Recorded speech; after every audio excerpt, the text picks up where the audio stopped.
Muy buenos días, Iglesia Bíblica Bautista de Alto Hospicio. Estamos gozosos de que puedan añadirse a la congregación esta mañana, venir fielmente a seguir aprendiendo acerca de la palabra del Señor. Estamos en nuestro estudio del libro de Primera de Juan, donde estamos abarcando este tema que Juan comienza de cómo satisfacer, lograr o llenar aquel gozo que todos estamos buscando. Más allá de lo que es alegría, más allá de lo que es placer, sino es un gozo profundo del Espíritu donde nos conlleva a una satisfacción de vida.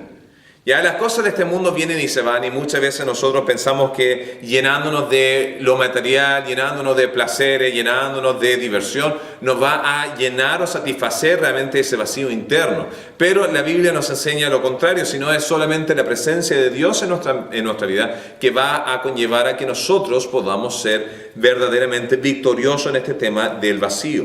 Y Juan a través de este libro nos da diferentes cosas necesarias para poder llegar a tener este gozo. Habla acerca de la identidad de Dios, habla acerca de cómo lidiar con pecado, nuestra propia identidad, la importancia de madurez, la importancia de victoria, la importancia de desarrollo, de combatir los deseos de este mundo. La semana pasada después llegamos al punto de cómo lidiar con el tema de apostasía.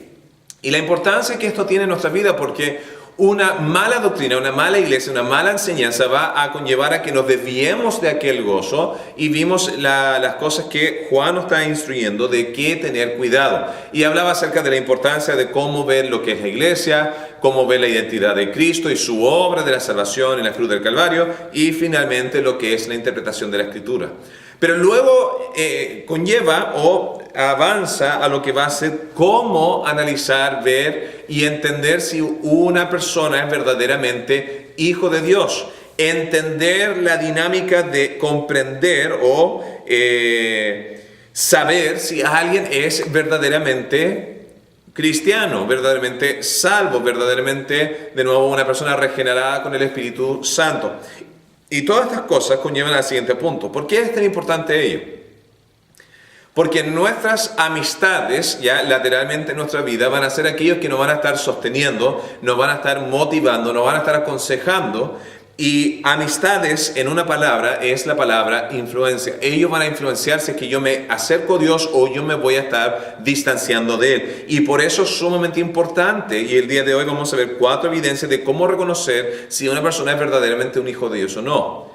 Estas son cosas, una pauta que Juan ha escrito para nosotros, nuestra evidencia de experiencia. Ahora, Juan no escribe necesariamente una estructura lógica, estructurada, yendo a un punto, saltando a otro, como lo hace Pablo. Juan es un poquito más artístico, donde fluye de una idea a otra y todo conlleva, no a la parte lógica, dando razones detrás de por qué él cree de una manera u otra, sino su enfoque, su énfasis predominante es dentro del tema de experiencia. ¿Cómo es la experiencia del cristiano? ¿Cómo es el vivir? ¿Cómo son las cosas? ¿Cómo uno lo percibe y lo vive diariamente? Entonces va a tener un énfasis más o menos diferente. No va a ser tan estructurado, se podría decir, como lo es Pablo. Pero, de nuevo, es un gran desafío, es una gran carta, y el día de hoy vamos a entrar en unos textos que para mí son uno de los más difíciles de conectar cuando viene a teología. Pero volviendo al tema, hoy día vamos a ver 4 evidencias de cómo reconocer a un verdadero hijo de Dios. De nuevo, la importancia de influencia sobre nuestra vida. Y vamos a ir a la palabra de Dios en este momento. Entonces, Primera de Juan, capítulo 2. Primera de Juan, capítulo 2. Versículos 28 y 29, ¿ya? Estoy en un salón que tiene luz de sensor, entonces repetidamente se van a estar yendo lamentablemente. Pero vamos a avanzar con la palabra de Dios. Primera de Juan, capítulo 2, versículo 28 y 29. Dice, y ahora, hijitos, permaneced en Él para que cuando se manifieste, tengamos confianza para que en su venida no nos alejemos de él avergonzados. Ya está hablando de la importancia de permanecer en Él. Si sabéis que Él es justo, sabed también que todo el que hace justicia es nacido de Él. Y la primera evidencia de un verdadero hijo de Dios va reflejado en la demostración de las obras de justicia del Padre. ¿Y a qué me refiero? Hemos escuchado los dichos de tal padre, tal astilla.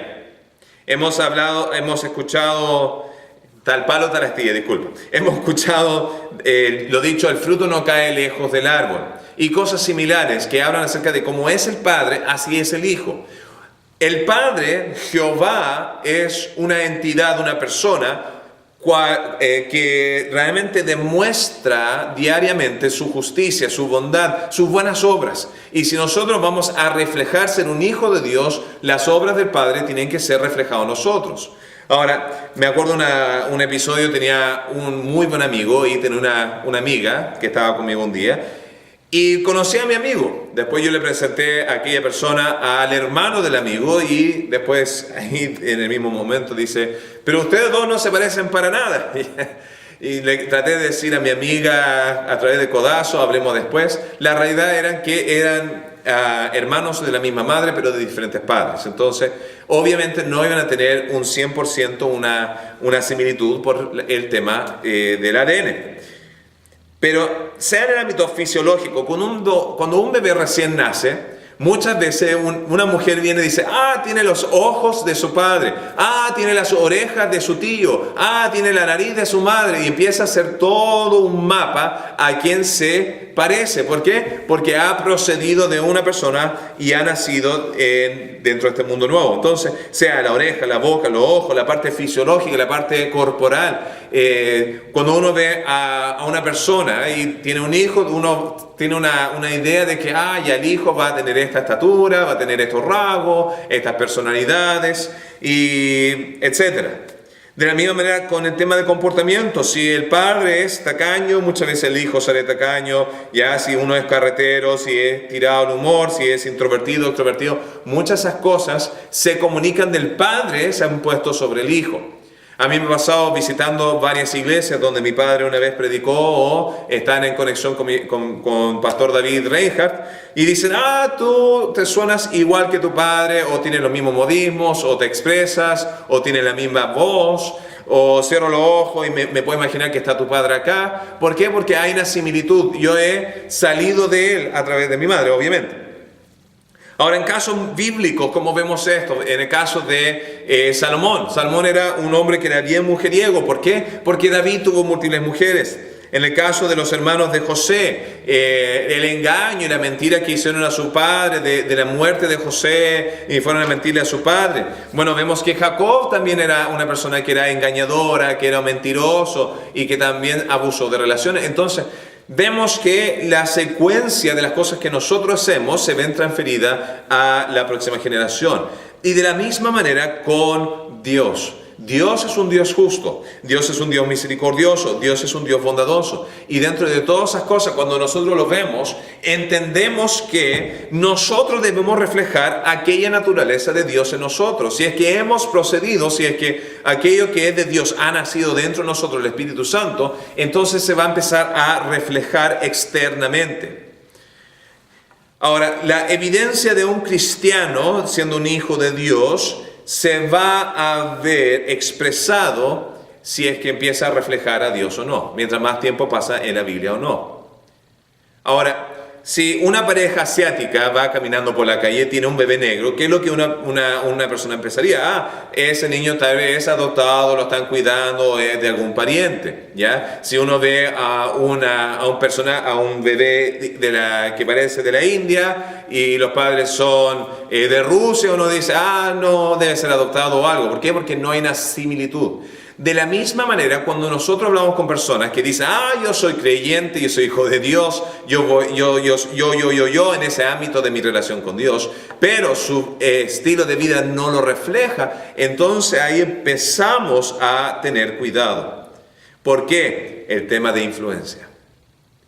Muchas veces cuando dos personas se unen, y de eso en 2 Corintios habla acerca de no unirse en yugo desigual, y no está hablando 100% acerca de matrimonio, aunque esto también refleja el matrimonio, pero está diciendo, no te hagas amigo con alguien que no sea del mismo peso del yugo. ¿Por qué? Porque tarde o temprano se va a desviar el carril de aquellos dos bueyes y no va a tener una línea recta. Cuando yo me empiezo a a hacer amistades con personas que no son de mi mismo pensamiento, o ellos empiezan a moldearme a mí, o yo me empiezo a moldear de ellos. Pero como Amós 3:3 dice que dos personas no pueden andar juntos si no están de acuerdo. Y de eso se trata este texto. Si uno dice ser cristiano o hijo de Dios y la obra del Padre no está en él, entonces hay mucha evidencia para poder dudar si es que verdaderamente es un creyente o no. Ahora, no estoy diciendo que debemos ir por las calles y empezar a juzgar y apuntar dedos, que tú acá, que tú allá, pero acá simplemente vamos al principio,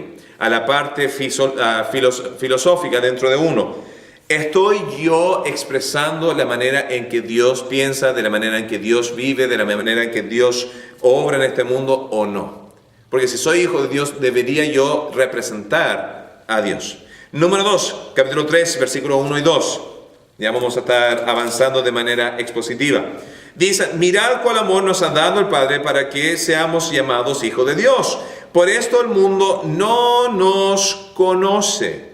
¿Por qué? Porque no le conoció a Él.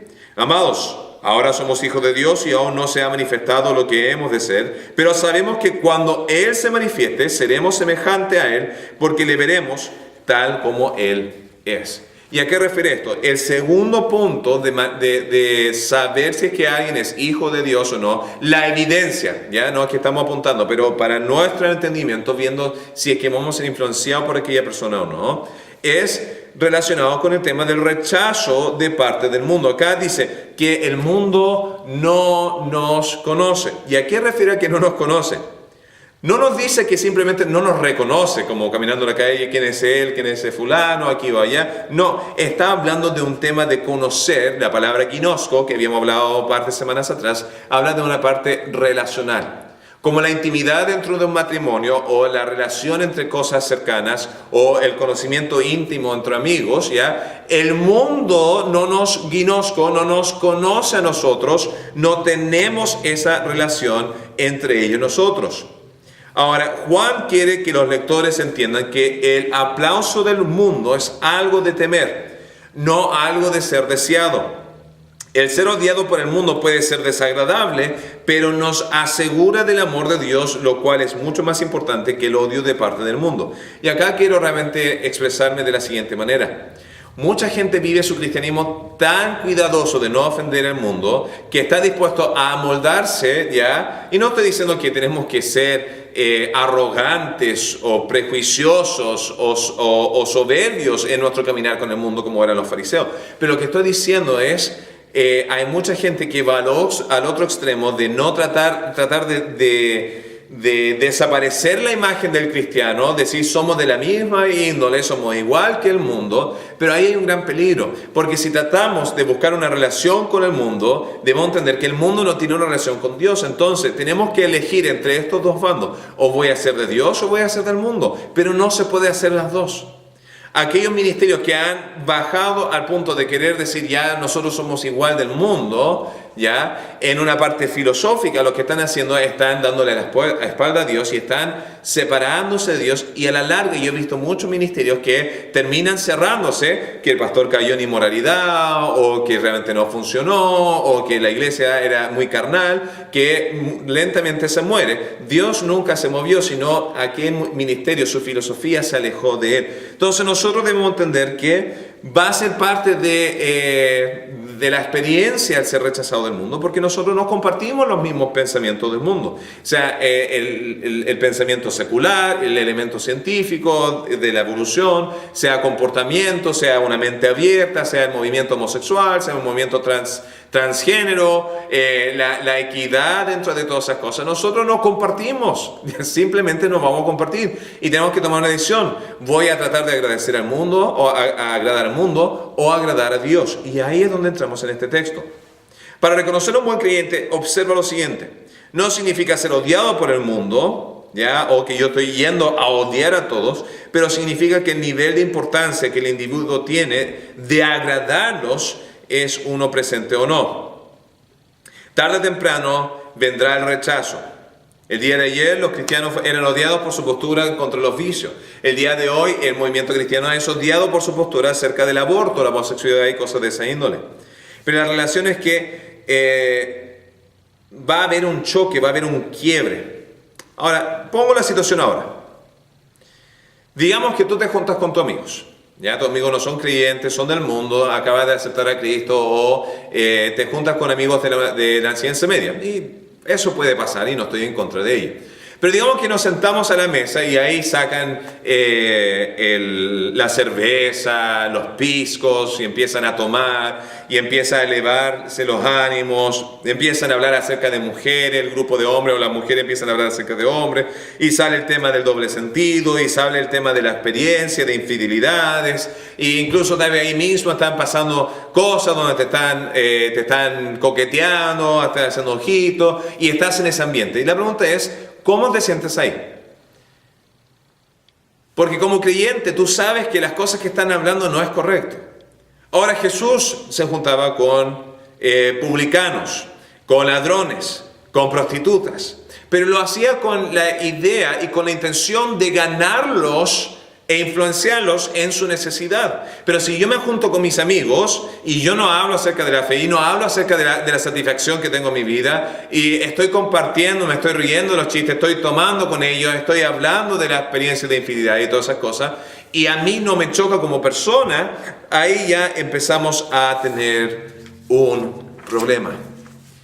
Mientras más te acercas al Señor, más te vas a empezar a dar cuenta cómo te sientes incómodos en situaciones que antes no te sentías incómodo. ¿Por qué? Porque ya has sido expuesto a la verdad de Dios. Ya has visto lo que produce una relación con Dios. Pero eso es cuando algo es genuino, ¿ya? Esto nos lleva al tercer punto, ¿ya? La tercera evidencia. Hablamos de la evidencia de las obras justas del Padre, hablamos acerca de la evidencia del rechazo de parte del mundo. El mundo te va a rechazar. No vas a ser popular con ellos si es que tú tienes una relación íntima con Dios, si es que tú eres verdaderamente hijo de Dios. Ni siquiera tienes que hablar, sino esa presencia muchas veces va a producir tal rechazo y tal odio. Tercer punto, ya cómo reconocer un verdadero cristiano. Se ve en versículo 3, dice lo siguiente. Y todo aquel que tiene esta esperanza en Él, en la venida de Cristo, ¿ya? Se purifica a sí mismo, así como Él es puro. Mientras más uno entra en las cosas del Señor, más uno quiere las cosas del Señor. Mientras más has sacrificado para la obra de Dios, sea con tu tiempo, sea con tu esfuerzo, sea con tu asistencia, sea con las cosas que tú has dejado dar a misiones o dar en ofrenda y diezmo, ¿ya? Mientras más uno ha sacrificado para las cosas de Dios, más uno lo empieza a valorar porque empieza a ver cómo Dios trabaja en la vida de uno. Aquellas cosas que son de índole gratis en la vida, rara vez son cosas que nosotros vamos a valorar. Ahora, el deseo número 3 de cómo reconocer un verdadero cristiano está relacionado con la anticipación a lo que es la venida de Cristo. La reacción acerca del rapto. Y pongámonos en la próxima situación. Digamos que Dios viene y dice dentro de la iglesia, ahora acá en la Iglesia Bíblica Bautista de Alto Hospicio, que el rapto viene en 2 semanas. ¿Qué sería tu reacción? Porque dependiendo de tu reacción en la anticipación de la venida de Dios, va a reflejar realmente cómo está tu caminar con Él, según este texto. Hay algunos que dirían, se me va a acabar la vida, y entran en depresión, en amargura y pena. ¿Por qué se nos tiene que ir? No he logrado mis metas, no he logrado lo que yo quiero, ¿ya? Ese tipo de mentalidad muchas veces nos puede a nosotros saturar.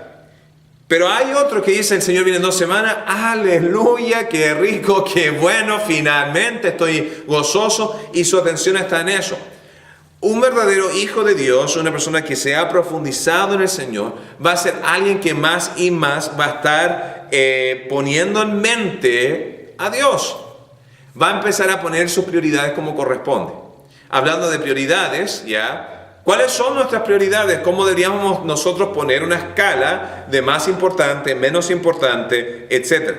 Porque esto es sumamente importante, ¿ya? Yo he estado viajando ya, creo que han sido 7 semanas y he estado en 12 diferentes estados, he manejado fácilmente unos 14.000 kilómetros y bueno, cada lugar que llego Saco las cosas del vehículo, luego las vuelvo a poner, me regalan cosas, me dan ropa, compramos algo para la iglesia, compramos algo para el vivir ahí o algo para Chile, y poco a poco el auto empieza a llenarse.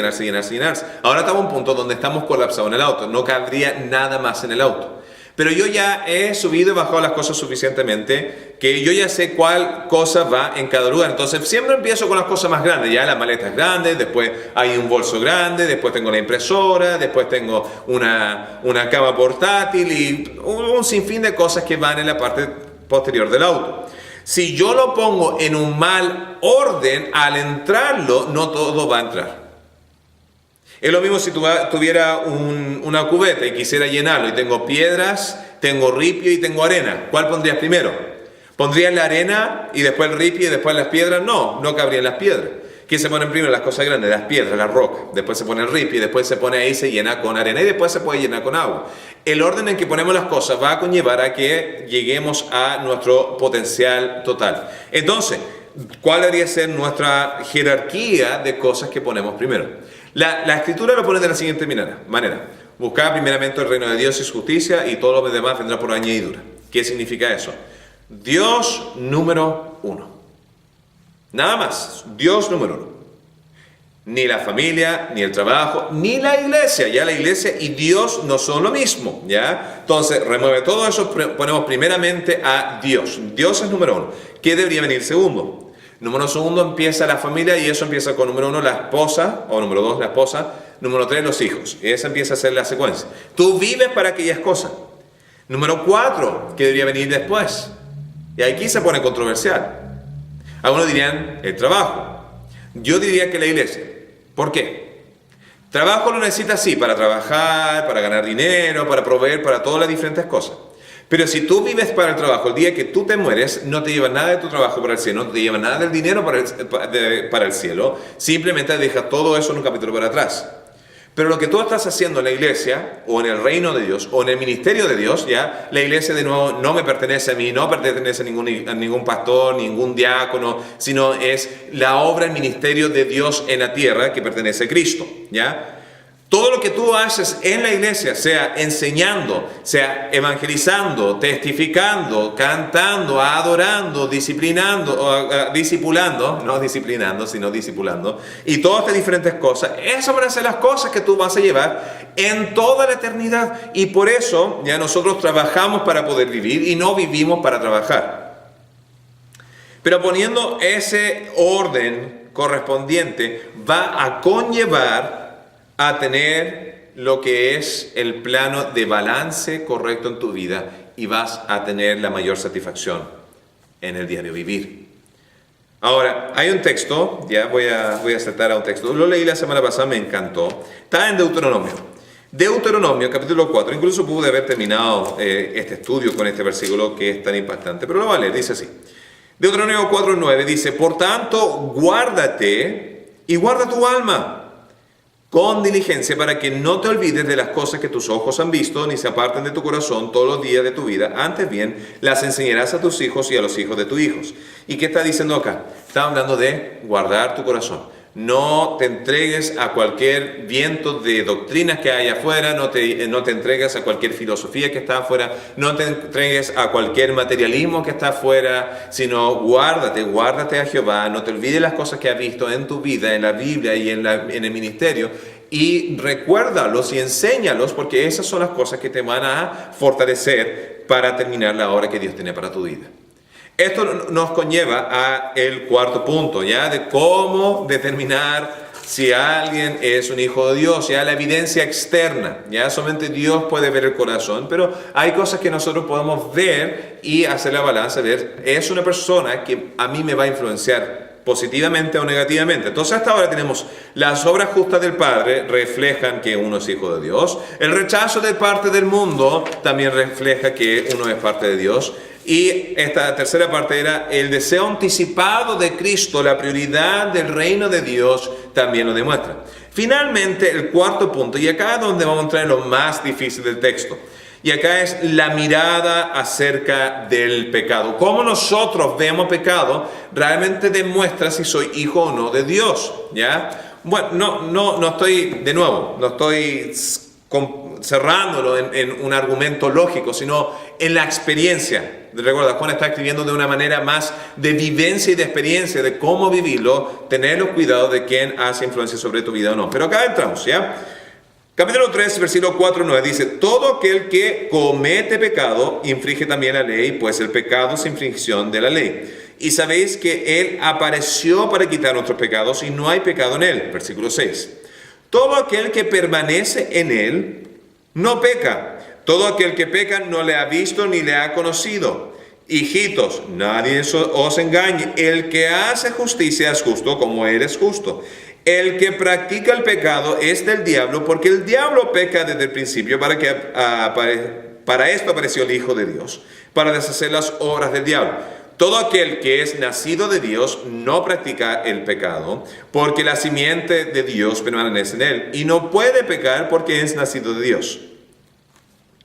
En esto se han manifestado los hijos de Dios y los hijos del diablo. Todo aquel que no hace justicia y que no ama a su hermano no es de Dios.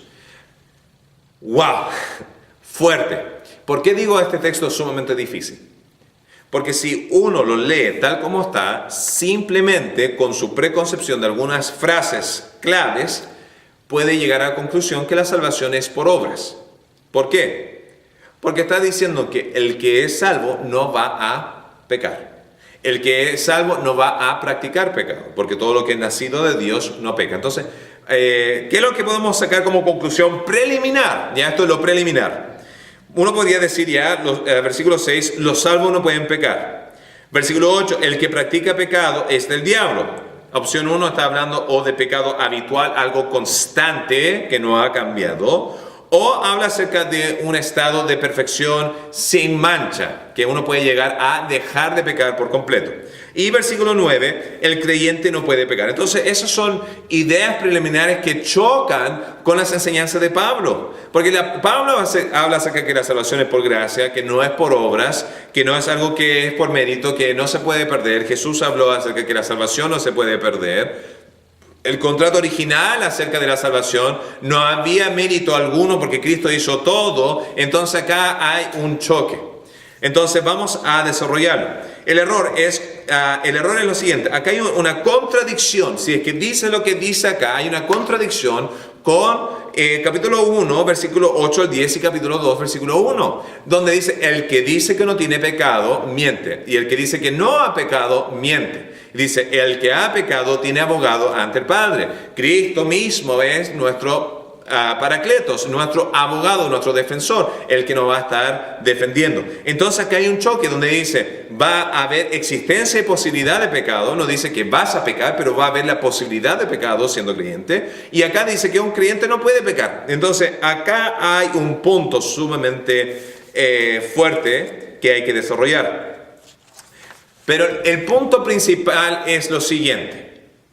Antes de desarrollar el significado hermenéutico de qué significa este texto, uno tiene que entender qué es el punto principal. Y el punto principal es viendo la severidad de lo que es pecado.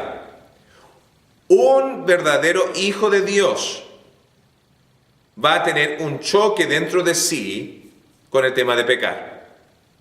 No va a querer pecar, y cuando peca va a tener la conciencia que le va a traer remordimiento y va a querer hacer el bien versus el mal. Hay veces donde tal vez estás tentado todo el tiempo, no caes, y sientes: ¿cómo puedo ser salvo teniendo tanta tentación?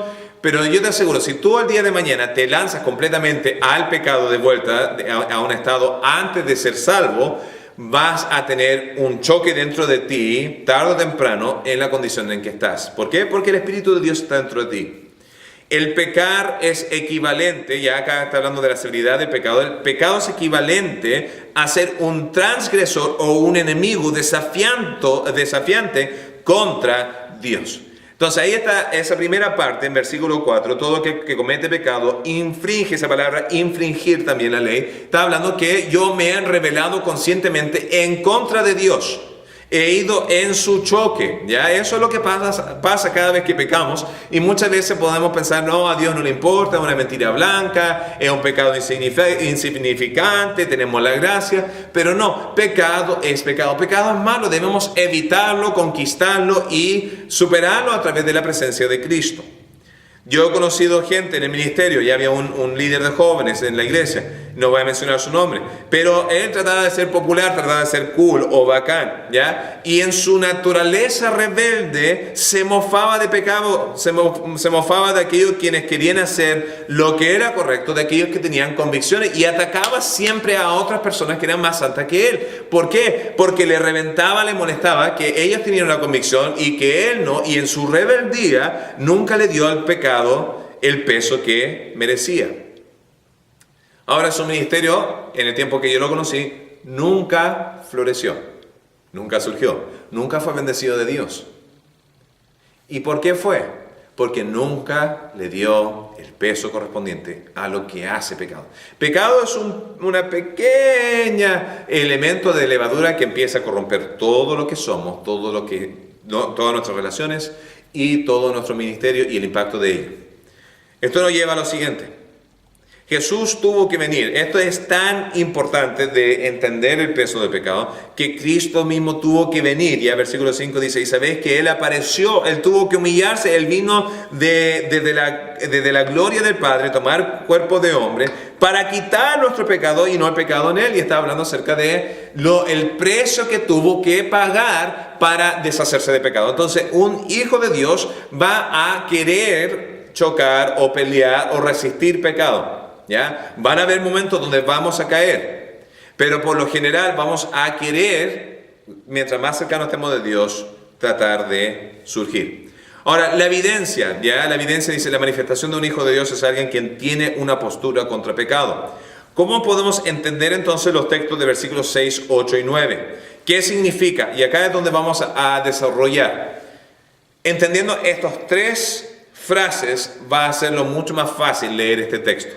Tenemos que entender qué significa permanecer en versículo 6. Y en versículo 6, todo aquel que permanece en él no peca. Tenemos que entender qué significa permanecer en él. Versículo 8, después sigue con qué significa que es del diablo. Ya dice, el que practica el pecado es del diablo. Tenemos que entender qué significa eso. Y versículo 9 dice, todo aquel que es nacido de Dios no practica el pecado. Y tenemos que entender qué significa lo que es nacido de Dios. Y voy a rápidamente dar teología para poder clarificar este texto que es algo conflictivo.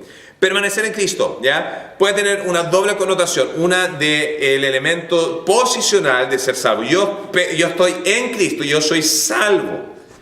Ahora, puede ser tanto una parte posicional como puede ser una parte relacional en conexión con Dios.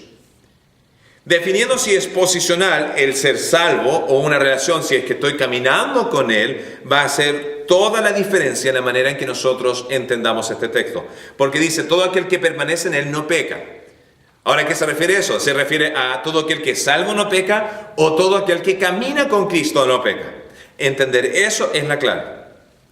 Entonces, definiendo si es posicional o relacional es la clave. Si tomamos la postura que es posicional, un salvo no puede pecar, tenemos un problema con el resto de todo el Nuevo Testamento.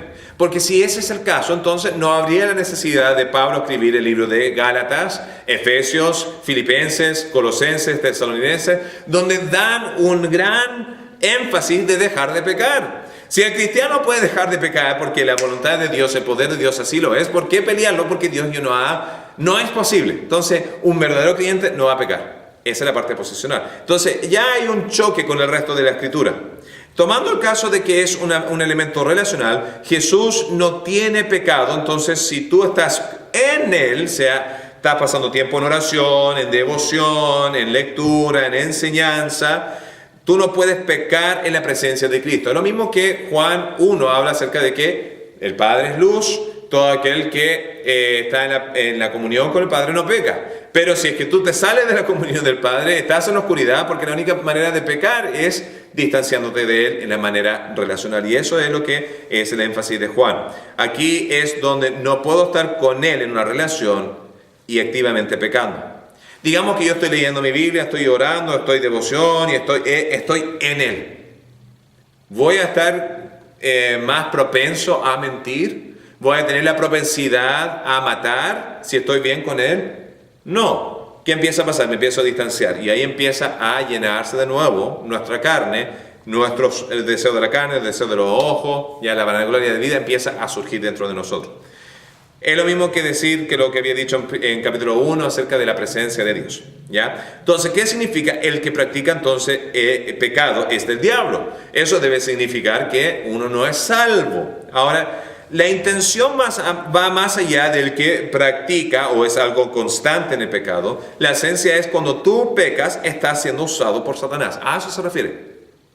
No dice que ha sido nacido del diablo, no ha sido que ha sido hecho del diablo, sino está reflejando el hecho de que está siendo usado por el diablo. ¿Quién es nuestro enemigo? Entonces, Juan está diciendo, no seas instrumentos en las manos del enemigo. Ya, versículo 8, dice, el que practica el pecado está siendo usado, está perteneciendo, está siendo manipulado por el diablo, porque el diablo desde el principio peca. Entonces, hay que entender eso. Tercer punto, ya en versículo 9, todo lo nacido por Dios, ya dice acá, todo aquel que es nacido de Dios no practica pecado. ¿Ya? Y acá quiero hacer una distinción entre lo que es el griego y el español. En el español dice todo aquel, dando una connotación de individuo, todos, ¿ya? La palabra todos en el griego es la palabra paz, ¿ya? Paz, ¿ya? Paz, lo nacido de Dios, todo lo nacido de Dios. En español se traduce como una persona, pero acá en el texto se podría ir tanto como persona como algo dentro de la persona.